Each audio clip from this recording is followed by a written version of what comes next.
खुलुमबाय बयखौबो बाक्सा आरो तामुलपुर जिल्ला बडलेण्ड मुंख्लं नखरारि आफादनि खुद्रिसारनाय थांनाय 12 जुन खालार खालि 38थि बडलेण्ड मुंख्लं सान फालिनाय खालि बेलटिनिफ्राय 91 जन एबसुनिफ्राय 333 जन गासै 424 जन मुंख्लं नखरनो बा बडलेण्ड सोमावसारनायाव मुंख्लं जानाय बीर जोहोलावजोफोरनि मुंख्लं नखरनो बिटिआर सरकारा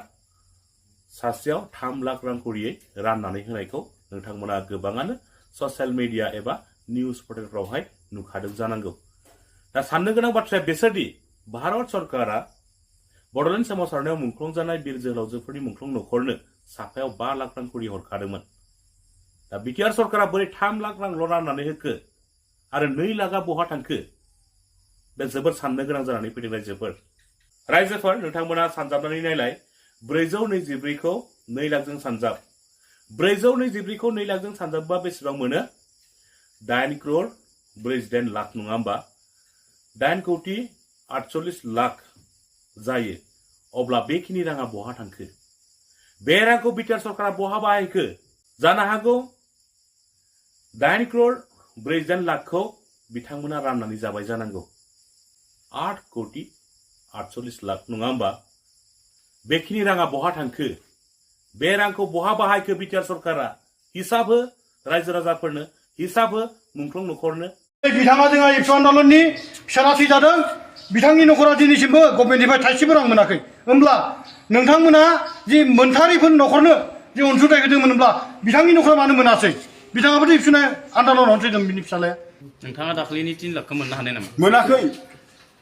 मोनाखै आनखि आंनि नखराव आंनि जायगायावनो सासेबो मोनाखै। थांनाय 12 जुन खालि जायफोरा मुंख्लंनि मुङाव जि रां अनसुंथाइ मोनबाय बे मोननायनि खेथ्रआव बिथांमोना बुंदोंमोन मा जायफोरा 1987 निफ्राय 2020 मायथाइसिम बिटिआर रेकर्डसिम बिथांमोना सरकारनिफ्राय थाइसेबो अनसुंथाइ मोनाखै बिथांमोननोसो होनाय जागोन होननानै बिथांमोना बुंदोंमोन। नाथाय बै दिनखालिनि जि लिस्ट नुबाय बिथांमोना जायबायदि मानसिखौ लिस्ट खालामदों बिथांमोना माने 4 लाख मोनखांनाय बिथांमोनखौ लिस्ट खालामनानै बिथांमोना बै दिनखालि माने मुंख्लंफोरनो अनसुंथाइ राननानै होबाय। नैबे समाव आं बेखौनो फोरमायगोन जायफोरा दिनैसिमावलागि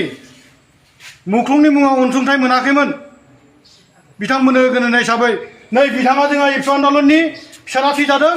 बिथांनि नखरा दिनैसिमबो गभर्नमेन्टनिफ्राय थाइसेबो रां मोनाखै। होमब्ला नोंथांमोना जि मोनथारिफोर नखरनो जि अनसुंथाइ होदोंमोनब्ला बिथांनि नखरा मानो मोनासै बिथाङाबोथ' एबसु आन्दलनावनो थैदों बिनि फिसालाया। बेनिखायनो जों खावलायदों फैबाय थानाय बिटिसि इलेक्सननि आगोलाव जुदि जोंनो मुंख्लंफोरनि जि मोननांगौ मोनथाय जि अनसुंथाइ 5 लाख बेखौ होआब्ला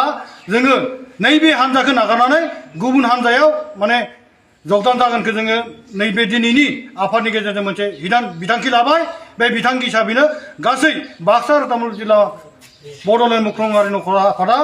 नैबे हान्जाखौ नागारनानै जों गुबुन हान्जा थांनायनि थि खालामबाय। बेनोसै सरकारा जिहेतु 5 लाख टाका होनो घोषणा होदोंमोन जों 5 लाख टाकासो मोननांगौमोन। 3 लाख टाका बबेनिफ्राय मोनखो मानो मोनखो 3 लाखखौ 5 लाख होनांगौमोन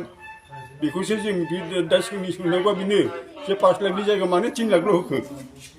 आरोथ' जायफोर मोननांगौमोन बिसोरथ' बिदि मोनाखै माबोरैहाय बिसोर खैजोन मादों मोनखो आरो माखासेया बोरै बाद गोलैखो। बे साख्रि बेलायावबोथ' माखासे साख्रिनि एप्लिकेसन होदों आरो थाखा अनसुंथाइनिबो होदोंमोन। दा अनसुंथाइखौ नै दाबोथ' नै दा 5 लाखआव 3 लाखसो होबाय आरो साख्रियाथ' दा मोननायनि जोङो जेबो खबरखौ मोनाखै दाबो जोंनि नखरफ्राव मोनाखैनो। होमब्ला बेफोरखौ माला होगोन लाखौ मोनाखै जोङो ओमफ्राय बे साख्रिखौबो मोनाखै दाबो। बे रांखौ बै जितु एसकेसियाखौ जुदि जोङो बे निर्बाचननि आगोल जुदि मोनाब्ला जोङो गासैबो जेसेबां जोंनि हान्जा एस'सियेसननि जेसेबां सोद्रोमा दङ नखर परियाल दङ जों गासैबो जों मोनसे मन'नित हिसाबै जों मोनसे गुबुन माबायाव दलाव जोङो साबमिट होगोन आरो बेबायदि जों भटआव माबा खालामगोन। बेबायदि थाबैनो जुदि बे इलेक्सननि आगोल जुदि जोंनि बे बेबस्था मोननायनि बेबस्थाखौ खालामना होआब्ला नङाबा जोङो बबेबा फारसेयाव बेलेग बेबस्था लानाय जागोन। बेखौ दा जोंनि माखासेया खायसेखौ जों मिथिनो मथे खाय मोनथारिनो होदों होनना बुंदों नाथाय मोनथारियासो मोनदों मोनबाय थानायासो मोनदों मोनथारिया मोनाखैनो जेने नै बिथाङा दा गरसेबो मोनाखै बिथाङा दासिमबो मोनाखै गरसेबो मोनाखै आरो जुदि बिथाङा जुदि 3 लाख थाखाखौ दाख्लै मोनोमोनब्ला जों होमबा मोनथारियाव मोनदों होननानै जों सायख'नो हागौमोन नाथाय दिनै मोनथारिफ्रा मोनाखै मोननायासो मोनगासिनो दङ दा बे खेथ्रआव मानो बिदि जाखो आरो जोंनि बे बाथ्राखौ जोंनि एस'सियेसननि हन्थानि हन्थाजों जड़ित लानानैसो बे रांखौ होनायनि बेबस्था खालामनांगौमोन आरो होयियाव दिनै जोङो दुखु नांदों मानो जोंनि हन्थाखौ मानो लोब्बा लायाखै बे थाखा राननाय खेथ्रआव नोंथाङा दाख्लैनि 3 लाखखौ मोननो हानाय नामा मोनाखै आंनि न'खराव आंनि जायगायावनो सासेबो मोनाखै बिथांमोना जोंखौ दामानि बिधुबाबो जाबाय बिधुबायावबो जेबो होआसै दा आरो इमान बोसोर जाबाय बे बोसोरावबो जों मार्चासाव हाबनानैबो ग्रुप मोनसे दाबाय हारसिं थाबायनायावबो जोंनो सिगांनि एसे मोननायखौबो बिनिफ्रायनो सिरि थाबाय दा आरो किसुमानफोरा मोननायानो मोनबाय थादों जों दिनैसिम थाइसेबो मोननायानो जायाखै होमबा जों इसेबां खस्थ' खालामबोनाय इसेबां माबा खालामबोनाया जोंहा फुरथि खालामबोनाया जोंहा होमबा नामानो गैला दा जों आन्दलन समावबो हौवाफोरनि आन्दलन खालामबोनाय समावबो जों बेसेबां फुरथि खालामबोदों बेफोर थैजानायनि दुखुनि दान मेगन मोदै जों दा दासिमबो जोङो भुगिनानै दङ जोंनि फिसा फिसौफ्रा दिनैसिमबो जेबो मोनाखै फरायनाय लिरनाय आलाय सिलाय जानानै सोरबा थैजादों सोरहाबा बायदिसिना जालांदों जोंफोरनि फिसायाबो दासिमबो जेबो मोनाखै साख्रि होगोन होननायाबो साख्रिनिबो दिनैसिम जेबो गैया आरो बिमाफोरनि बिधुबा जानायनिबो जेबो गैया